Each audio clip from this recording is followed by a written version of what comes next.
Vamos a seguir el tema, que estamos en realidad con tiempo límite ya, creo que el 28 es el examen. Habíamos quedado aquí en dolor, que de latín viene de lo que se refiere el poena, que significa pena o castigo, ya el que generalmente el dolor se refería a una pena o un castigo que una persona lleva por tener, digamos, un dolor de tipo crónico. La definición, sensación molesta y aflictiva de parte del cuerpo por causa exterior o interior. Ya la mayoría de consultas, le decía, en todas las especialidades es por dolor. 70% de las consultas es por dolor. Y aquí tenemos este de acá, que es un mnemotécnico, que es el que usamos nosotros en el Hospital Trinidad, que es el Alicia Fredusa. De memoria lo tienen que saber. Y aquí al lado vemos la escala de EVA, tanto con caritas o en numeral. Entonces, en la Alicia Fredusa, aparición, localización, irradiación, carácter, intensidad, atenuación, frecuencia, duración y síntomas asociados. Por favor, quiero que le den una leída de 10 veces, aunque sea que se memorice. Y en cuanto a la escala de EVA, en cuanto a intensidad, 0 sin dolor y 10 el dolor más intenso de su vida. Y ustedes tienen que decirle a la señora, por favor, dígame si 0 es lo más leve y 10 es lo más fuerte y 5 es intermedio, ¿cuánto es su dolor? Y ellos dicen más o menos cuánto es el dolor, porque sabemos que no hay un biomarcador para el dolor. Ya, entonces, perdón, ya. Y clasificación del dolor. Hay 3 tipos de clasificación: por su origen, por su duración y por su intensidad. Por su origen puede ser el dolor superficial, profundo, intermedio, profundo. ¿Cuándo es superficial? Cuando vos te querés arrancar la uña y te duele, es un dolor superficial por las terminaciones nerviosas libres. Un dolor intermedio es cuando te das un golpe o cuando te golpeas y el dolor queda ahí como en tu hueso. O cuando te fracturaste y llega el frío y te duele. Y un dolor profundo es cuando justamente cuando tenés un dolor, puede ser que tengas una pancreatitis, un dolor que estómago o todo el abdomen. Por su duración, agudo y crónico. Agudo menos de un mes y crónico mayor a un mes o hiperalgia. Y por su intensidad, leve, moderado y severo. ¿Y cuándo se dice leve? Si ustedes clasifican en la escala de EVA, leve de 1 a 4, moderado de 4 a 8 y intenso de 8 a 10. ¿Ya? Entonces es la clasificación. ¿Para qué? Para, perdón un ratito, vamos a ponerle mínimo, ya. ¿Para qué la clasificación? Justamente para el tipo de tratamiento que se va a hacer. Por ejemplo, en los casos leves se puede usar AINES, pueden ser AINES sin actividad inflamatoria como el paracetamol, o AINES como el diclofenaco o el ibuprofeno. En los moderados de tipo opioide, por ejemplo, el tramadol, y en los intensos ya justamente vienen los opioides con los coadyuvantes. ¿Ya? Ok, entonces, y por su origen fisiopatológico, tenemos el dolor nociceptivo, el dolor neuropático y el dolor psicógeno. ¿Listo? Y en el tema del dolor nociceptivo, estos ya tenemos que indagar y decir, bueno, pues si es un dolor somático o es un dolor de tipo visceral. ¿Cuándo es el dolor somático? El dolor somático es aquel que el paciente señala dónde. Ya generalmente se debe, digamos, a algún tipo de trauma o algún tipo de dolor originado en alguna terminal nerviosa. Ya en cambio el dolor visceral es más profundo, más inespecífico, difuso. Una pancreatitis, algo que esté dentro de una víscera hueca que puede ser que haya sido un lugar en un plexo, en cualquier plexo, y que el dolor es difuso. El dolor neuropático cuando hay una normalidad ya en la transmisión del impulso, en este caso nervioso. ¿Ya? Y el dolor psicógeno, que en realidad no existen estímulos dolorosos, sino que más es de tipo central. Por su duración, el dolor agudo o el crónico. El agudo, como les decía, una uña que te sacaste, es rápido, intenso, violento, y el dolor crónico generalmente se divide en oncológico y en oncológico, porque tienen que saber ustedes que los dolores de tipo, lo más frecuente de los dolores crónicos son de tipo oncológico, pero puede haber también de los no oncológicos, por ejemplo, cuando hay una alteración a nivel de la transmisión de una fibra nerviosa, o cuando hay una disminución del umbral del dolor a nivel de la médula, ¿ya? Y por su intensidad vemos el dolor leve, moderado y severo. Ahora, en cuanto a la anatomía del dolor, tenemos que saber nosotros de que hay tanto fibras de tipo somáticas y fibras de tipo visceral que llevan el estímulo doloroso. Dentro de las fibras de tipo somático están las fibras alfa, que son rápidas, que tardan milisegundos en llevar desde la periferia hasta el nivel central, hasta la médula, y de la médula a la corteza cerebral. Estas son las fibras alfa, son rápidas. Y las fibras amielínicas, que son las fibras lentas, las fibras amielínicas tipo C, son las que tardan en llegar digamos, a la corteza cerebral. Y justamente estas fibras amielínicas, como tardan, también tardan mucho en disminuir una vez de que se inicia el tratamiento. Entonces, esto es importante tener en cuenta, ¿no? Dentro de las fibras de tipo alfa, rápidas, es un dolor agudo y punzante, inicio y fin rápidos. La pinchada que te hiciste, por ejemplo, con una aguja en el dedo, ¡chac!, es una fibra somática, ya localizado. Y las fibras amielínicas, poco definidos, tardíos, sin límites precisos. Ambos son llevados por el haz espinotalámico lateral y el espino reticular. Entonces, ejemplos de los que tenemos, por ejemplo, en las fibras somáticas, tenemos, por ejemplo, el trauma, cuando te golpeas, ya, temperaturas extremas. Les decía un ejemplo hace unas clases atrás, cuando yo coloco mi dedo hacia el fuego y ustedes ¿qué reaccionan? Automáticamente sacan su dedo del fuego. Esto ya la información ni siquiera llega al cerebro, sino que llega a la médula y hay un acto reflejo, ¡puc!, saca. Y en el tema de la inflamación, también son fibras rápidas. En el tema del dolor visceral, vemos pues que tenemos en el tema de la distensión de vísceras, por ejemplo, en una isquemia cardíaca o en alguna isquemia, por ejemplo, cerebral, o cuando hay algún tipo de inflamación, pero más crónica, ¿ya? En cuanto a la clasificación fisiopatológica, les había mencionado somático, visceral, neuropático y psicógeno. Dentro del dolor somático, nociceptivo somático, es generalmente cuando se activan algunos receptores que se encuentran en la parte terminal, en la piel, músculos, articulaciones. Entonces, ¿qué tipo de dolor es este? ¿Cuáles son las características del dolor de tipo somático? Superficial, es un dolor a veces sordo, constante y bien localizado. Te dice, aquí, doctor, me duele, aquí. Te señala bien. ¿En qué tipo de ejemplos? Quemaduras, traumatismos, metástasis y dolor reumático. En cuanto al dolor de tipo visceral nociceptivo, ya la activación hay algunas activaciones de tipo visceral, son unos receptores viscerales que, como le decía, generalmente son de las fibras amielínicas tipo C. ¿Cómo es el tipo de dolor? Es un dolor profundo, mal localizado, dolor referido, ¿ya? Y generalmente tiene un cortejo vegetativo, es decir, es un dolor que está ahí, sordo, continuo, mal definido. ¿En qué caso se da? En caso de pancreatitis, cólico renal y apendicitis. Generalmente en patologías donde tiene que ver mucho, digamos, la estimulación de un plexo. En este caso, el plexo solar que está en el abdomen, que da lugar a que haya un estímulo del páncreas al plexo y te da un dolor de tipo difuso. Y esto lo van a ver ustedes que en cirugía dicen, por ejemplo, los cirujanos, el abdomen es una caja de Pandora. El paciente te viene por dolor generalizado y cuando acordás hay una pancreatitis o hay una apendicitis o hay una colecistitis. Entonces es una caja de Pandora, pero la semiología te orienta y te indica más o menos cuál es el órgano afectado. En cuanto al dolor de tipo neuropático, pues la lesión pueden darse a nivel del sistema nervioso central o periférico. Le decía que viene a ser por una alteración de la transmisión del dolor. Entonces, algunos tipos o caracteres de tipo de dolor, tenemos el dolor urente, quemante, lacinante. Hay las famosas disestesias, que son alteraciones de la temperatura o alteraciones del dolor, ya la hiperpatía o la alodinia. ¿Ya? ¿En qué tipo de patología se ve esto? Generalmente se ve en las neuropatías diabéticas, ya que son una complicación crónica de la diabetes, o una neuropatía postherpética o un dolor del miembro fantasma. ¿Saben cuál es el dolor de miembro fantasma? Es cuando a alguien se le hace la amputación en este caso, de una extremidad, y el paciente sigue sintiendo dolor en la punta del dedo que le amputaron.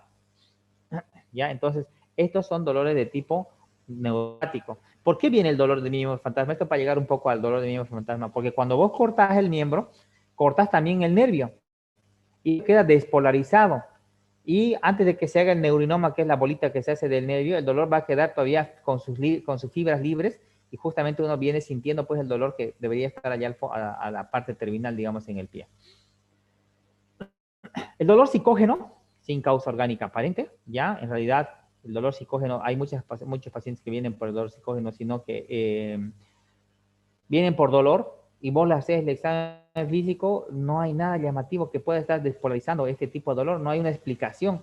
Y indagando un poco con el paciente, te dice, doctor, ¿sabe qué? Que me he peleado con mi hijo, que me he peleado con mi hija, que mi hermano, que bla, bla, bla, y ya sabe que entonces me empezó el dolor. Entonces un dolor lo asocias más a un dolor de tipo psicógeno.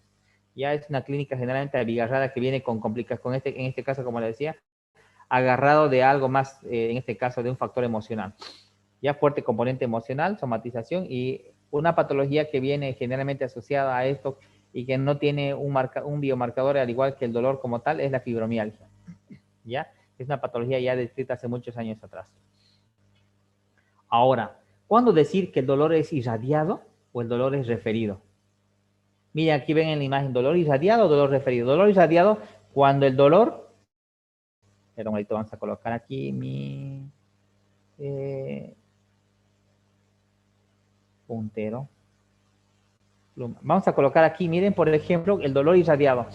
Cuando el dolor nace aquí, por una compresión, en este caso del agujero de conjunción, a la salida del nervio, cualquier nervio puede ser este caso, donde hay la compresión del nervio, inicia el dolor. Y el dolor, uno dice, bueno, mire, me duele, doctor, aquí en el pie. Cuando realmente vos le haces la anamnesis y le haces la semiología, el dolor es de tipo irradiado, ¿ya? En este tipo de dolor generalmente viene a ser de tipo lacinante. Dolor que se extiende a través del trayecto del nervio. Ahora, ¿cuándo es un dolor de tipo referido? Estas son llevadas por las fibras somáticas y las fibras simpáticas. Entonces, estas, por ejemplo, el dolor nace aquí, en una terminal nerviosa, te pinchaste, te quemaste, bla, bla, bla, o te tuviste un infarto, y estas son llevadas por vía aferente justamente a el brazo, en este caso anterior de la médula, y son llevadas a la corteza cerebral. El dolor se percibe en lugares alejados al verdadero sitio de origen. ¿Me entienden? Ahí se dice dolor irradiado o dolor referido. Ahora vamos al dolor, al tipo o carácter del dolor. Y esto es importante que lo sepan de memoria, los tipos de dolor, que todo interno, todo médico tiene que saber qué tipo de dolor tiene el 70% de los pacientes que van a la consulta externa. Entonces vemos aquí el dolor de tipo lacinante, pincha. Esto que les estoy hablando, chicos, es tan importante como su vida misma cuando sean médicos. Así que, por favor, ya. Dolor tipo lacinante, ya, que se da generalmente en ataves dorsal o en la neuropatía diabética. Es lo que les decía, el dolor de tipo irradiado. Por decirte que yo tengo una neuropatía diabética en mi extremidad inferior del lado derecho y está en toda la guía o en todo el trayecto del nervio, y es como si hubiera un cuchillo, o perdón, como una, como que les diré, como un látigo. El dolor viene así, como un látigo, por eso se llama lacinante. Dolor de tipo urente o quemante en el herpes zóster o la úlcera gastrointestinal. Es un dolor que está caliente, que se está quemando las papas ahí. Ese tipo de dolor se ve en el herpes zóster. Constrictivo u opresivo, como si estuvieras con 2 quintales de ahí de papa o con 2 quintales de harina sobre el órgano afectado, y es un dolor de tipo opresivo. En este caso, en la angina de pecho, infarto de miocardio. El dolor transfixiante, terebrante o desgarrante, se podría decir también como sinónimos casi. El dolor transfixiante es un dolor que es tan intenso que hace que el paciente se transfixie, es decir, se ahogue. Es un dolor, el dolor más intenso que ha tenido en su vida es el dolor de la pancreatitis aguda. Dolor sordo, leve pero continuo en todos los cánceres. Un dolor que está ahí, que no te deja comer, no te deja hacer actividad, está ahí. Te acostumbras a vivir con el dolor. Es un dolor de tipo exquisito. Es un dolor que está ahí, que te molesta, pero al mismo tiempo que te hinca, digamos, como le dicen el término vulgares, perdón que diga, te hinca, está ahí, pero no es un dolor fuerte, la neuralgia trigémino. Un dolor fulgurante por golpes como con corriente eléctrica, como alguna vez ustedes no sé si han colocado su dedo y se han electrocutado, ese es el dolor de tipo fulgurante, que viene en la polineuritis. El dolor desgarrante es en el aneurisma disecante. Por ejemplo, este dolor desgarrante dice que el paciente no te expresa, doctor, se partió mi alma. Así lo expresan, se partió mi alma, siento que se partió algo aquí, doctor, adentro de mí. Y ese es el dolor, es un dolor intenso, como si tuviera realmente partido su corazón en el aneurisma disecante. El dolor terebrante o taladrante, justamente como si estuvieran taladrando intensamente en una odontalgia. El dolor de tipo pulsátil, que justamente ahí viene en el tema de las arterias y las venas, que sobre todo las arterias, pum, pum, por el tema de la inflamación que puede dar lugar en el absceso o frúnculo, ¿ya? De tipo pulsátil. Dolor tipo cólico en todas las vísceras huecas, es un dolor tipo retorcijón en el cólico renal, biliar, intestinal. En las vísceras huecas se dice cólico, dolor de tipo cólico. El dolor de tipo gravativo de peso en hepatomegalia por hepatitis o derrames. El dolor errante, errático, ese dolor que por decirle que está ahí, que camina, doctor, a veces me duele aquí en el marco cólico del lado derecho, pero después otra vez se va y me duele en el marco cólico izquierdo, doctor, a veces me duele aquí arriba, pero luego me duele abajo. Ya es el dolor de tipo errante en el colon irritable. Y el dolor de tipo pungitivo, que es típico del dolor pleural, del derrame pleural.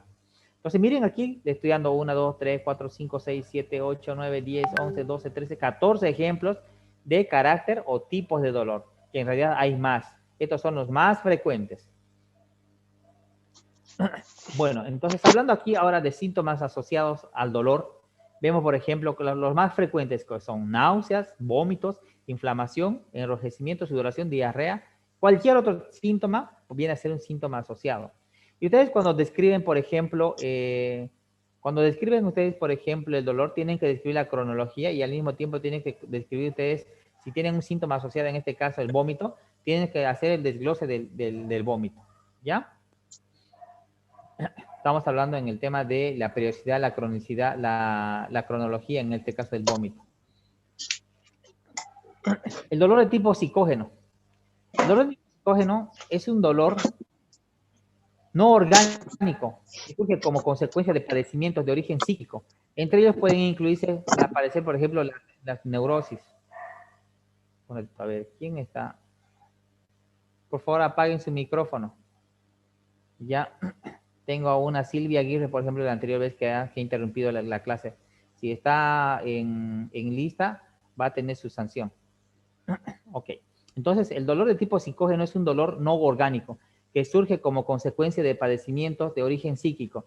Entre ellos puede incluirse los que aparecen en las neurosis, por ejemplo, le decía en la histeria, en los estados obsesivos compulsivos, estados de ansiedad, en las hipocondrías. Es un dolor, por ejemplo, te peleaste con alguien o qué sé yo, te enteraste de que tenías una deuda que no sabías y que ¡pam!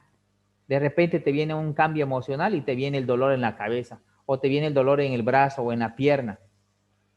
¿Listo? Entonces es el dolor de tipo psicógeno, que no hay en realidad algo orgánico que describa por qué tiene el dolor. ¿Ya? Por ejemplo, ustedes chicos, a ver, alguien se le ocurre y me dice al día anterior del examen, doctor, me duele fuertísimo la cabeza, no voy a poder ir a su examen. ¿Verdad? No vas a poder ir a tu examen, hijito. Me duele la cabeza fuertísimo, doctor, no sé qué tengo. Perfecto. Entonces, yo digo, muéstrame un certificado médico. Y él se va con el médico y efectivamente cuando va al médico, doctor, me duele la cabeza fuertísimo. El médico le pide tomografía, radiografía, laboratorio, todo le pide y está normal. Pero doctor, me sigue doliendo la cabeza fuertísimo. Y le seguís pidiendo ahí, qué sé yo, dímero de él, le pedís ahí tiempo de colación, todo y normal. Pero el paciente sigue con dolor. Entonces ahí podés decir, vos intuir, digamos, en el tema afectivo. En la esfera afectiva, a ver si tiene algún trastorno de afección. Bueno, clasificación del mecanismo según el mecanismo de producción fisiopatológica. Le decía entonces nociceptivo y neuropático. En el dolor nociceptivo es la consecuencia de una lesión somática o visceral, es decir, terminal nerviosa o en este caso un plexo en el tema, por ejemplo, del abdomen, que le decía es más visceral, o llamado también el dolor normal o fisiológico. Este dolor se llama dolor normal o fisiológico. En el cambio, el dolor de tipo neuropático es un dolor anormal o patológico. ¿Ya? Una de sus características, por ejemplo, es la aparición del dolor frente a estímulos habitualmente que no son dolorosos. ¿Ya? A eso se llama alodinia. Presencia de dolor frente a estímulos habitualmente no dolorosos. Entonces, algunos ejemplos, por ejemplo, del dolor de tipo somático, que estos vienen generalmente de ser de piel, vienen de músculos, tejido conjuntivo, huesos, articulaciones, meninges, serosas, ¿ya? Algunos ejemplos, por ejemplo, aquí miren, puso el ataque de podagra o la famosa gota. ¿En qué paciente se da esto? En pacientes que tienen ácido úrico elevado, ¿ya? O en una herida de pierna abierta. Ustedes que se hacen, miren, ustedes están manejando moto y se caen, se accidentan por X motivo y se hacen una herida. En el momento que se hicieron no sintieron nada porque había una descarga de noradrenalina que hacía pasar el dolor que ni lo sentía. Llega a la casa y empieza a punzar, pum, pum, pum. Dolor de tipo somático, que ya en la casa se da cuenta porque ya no hay la descarga de noradrenalina y la tienen herida ahí y empieza a doler. El dolor de tipo visceral procede de la estimulación de los receptores nociceptivos, de los nocireceptores localizados en algunas vísceras huecas, le decía, ¿ya? O en algunas cápsulas de vísceras, Cuando, por ejemplo, hablemos ya de dolor a nivel de los órganos, por ejemplo, el corazón, el pulmón y muchos órganos, no duele en realidad el órgano en sí. El cerebro mismo, la masa encefálica, el parénquima cerebral, no duele en sí. Lo que duele, lo que hace que se duela es la membrana que recubre al órgano. ¿Ya? Entonces, de ahí es de lo que se habla cápsulas de las vísceras o vasos sanguíneos. En este caso, los vasos sanguíneos tienen una inervación de los vasa vasorum, ya pequeñas terminales nerviosas que están en los pequeños vasos que sí suelen provocar dolor. Los estímulos suelen ser por distensión de la pared o de la cápsula, de espasmos violentos, inflamación, isquemia. Ejemplos, cólico biliar y el famoso angina de pecho o infarto de miocardio. En cuanto a la irradiación del dolor, la irradiación del dolor es muy orientativa de patologías. Por ejemplo, esto es importante que sepan. Con solamente decirte de dónde a dónde va, vos te da una sospecha de dónde es el dolor. En el cólico biliar, generalmente el dolor hacia la escápula u hombro derecho. Aquí, como ven en la imagen. ¿Ya? La escápula y hombro derecho a la parte de atrás. En la pancreatitis el dolor es en hemicinturón, es como si tuvieran un cinturón más arriba intenso, naciendo de ahí su villa y atrás todo el dolor, cinturón. En la angina de pecho el dolor va justamente hacia cuello y brazo del lado izquierdo. ¿Listo? En el cólico reno-ureteral hacia la ingle. El dolor que empieza generalmente en los riñones y el paciente te dice, doctor, el dolor me nació a nivel de aquí, mire, aquí atrás y se vino hacia adelante y terminó en mis bolas o en mi ingle. Dolor de tipo reno-ureteral. Y en cuanto a la intensidad, ya habíamos hablado en realidad varias formas de medirlo. Con esto terminamos dolor. Estamos todavía con buen tiempo. A ver, ¿alguna pregunta en cuanto a dolor, chicos? Doctor, yo tengo una pequeña duda, A ver. disculpe. ¿Es lo mismo dolor irradiado que dolor migratorio o hay alguna No, diferencia? no, ¿No es lo no, mismo? no es lo mismo. Ya, doctor. ¿Alguna otra pregunta?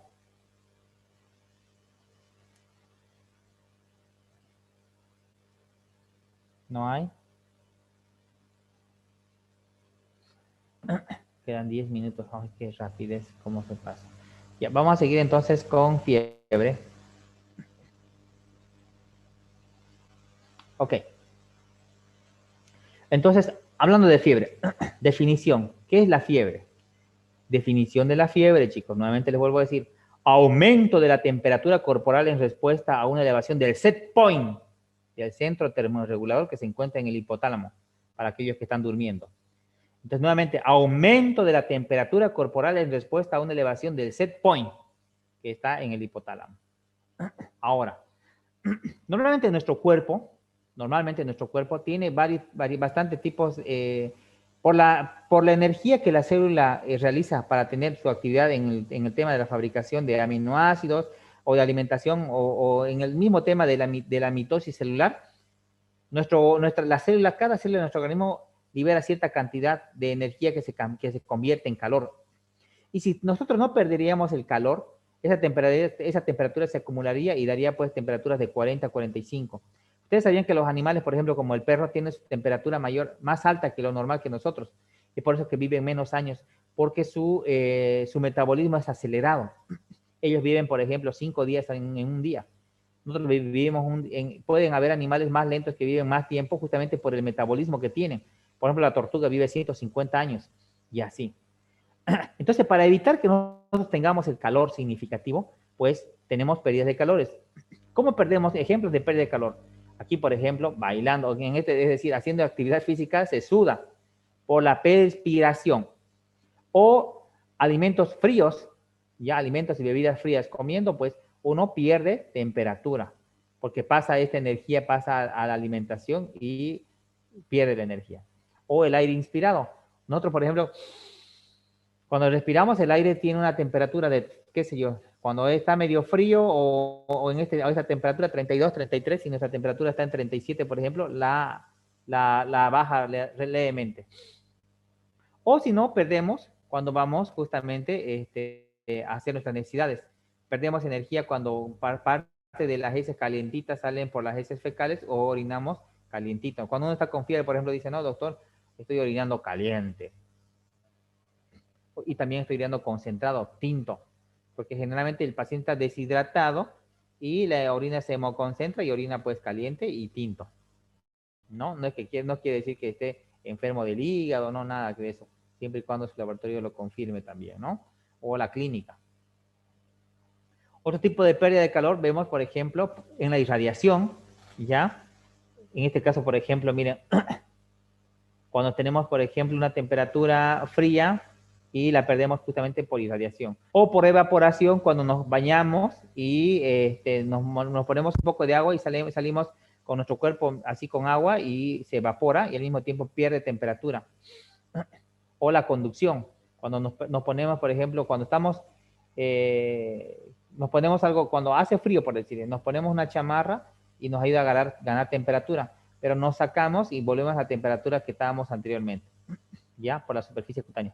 Las tres formas de perder irradiación, evaporación y conducción. Entonces, estas son formas de pérdida de calor, ya que nuestro metabolismo, si no tuviéramos esto, nuestro metabolismo estuviera alto, ¿no? Y estuviéramos en una hiperpirexia. ¿Listo? Los perros, ¿cuál es la forma que pierden, una forma más que pierden los perros, por ejemplo, la temperatura? Con la lengua, ¿no? La lengua está hacia afuera, la sacan y justamente pues pierden por la lengua, mucho más rápido. Ahora, el termómetro clínico contiene, la mayoría de los termómetros tienen mercurio, y es importante mencionar que el mercurio, ustedes saben que es una sustancia altamente tóxica y es volátil a temperatura ambiente. Si ustedes rompen un termómetro, ese mercurio lo van a inhalar y se va a ir en parte al cerebro y van a provocar, si es acumulativo, se parte un neón en la casa de los antiguos o cualquier otro tipo de cosas y pues van a empezar a tener complicaciones crónicas por intoxicación por mercurio, ¿ya? Entonces contiene mercurio, su mayor masa se halla en el extremo, aquí en la puntita, ¿ya? En el extremo, se comunica con el capilar, tiene una escala que pues está, miren, esta es la escala que normalmente ya notamos, de 35 hasta 40, a veces hasta 41, dice algunos termómetros. Ya estos generalmente en los termómetros de mercurio, como es este de acá que ven en la imagen. Hay distintos tipos de termómetros. Miren, por ejemplo, este es un termómetro óptico. La temperatura ideal, ¿dónde se debe medir? Siempre me preguntan. A nivel de las mucosas, es decir, en la lengua, a nivel de la parte interna del orificio del conducto auditivo externo, o en este caso el tema de la temperatura anal. Entonces, donde hay mucosas, la temperatura es fidedigna. En cambio, por ejemplo, si colocas en la axila, no es tan fidedigna, pero lamentablemente por el tema del pudor o por muchas otras situaciones, hasta por el mismo tema de bioseguridad, es la que más se usa. ¿Ya? Definiciones en cuanto a temperatura. Tenemos hipertermia, hiperpirexia, apirexia y distermia. Hipertermia, aumento de la temperatura corporal por encima del punto de ajuste hipotalámico debido a una disipación insuficiente de calor. Es la hipertermia. No se olviden.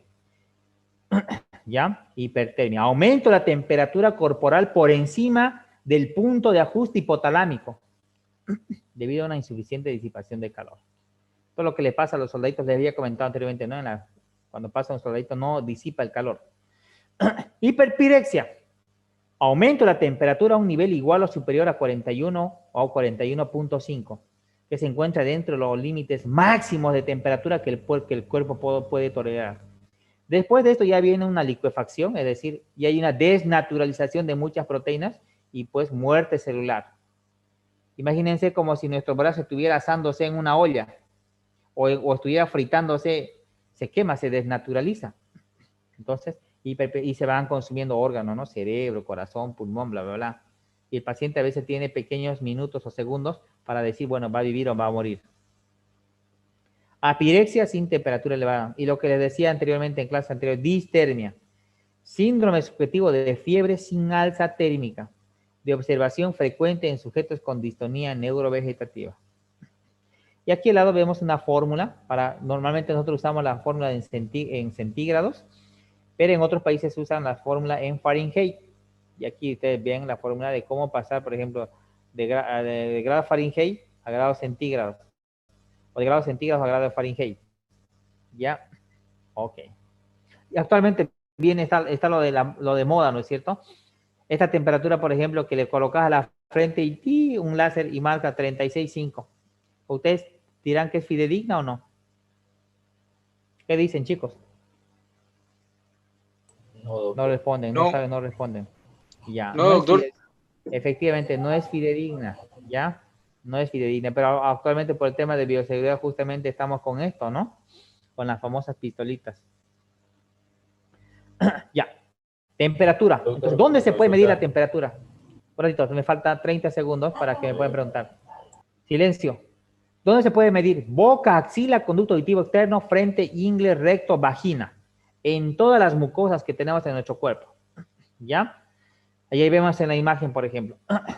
Temperaturas normales en la boca, 37.3, lo normal estamos hablando. Axila, de 36 a 37, ingle, 37 grados, recto, 37.5 y conducto auditivo externo, 37.5.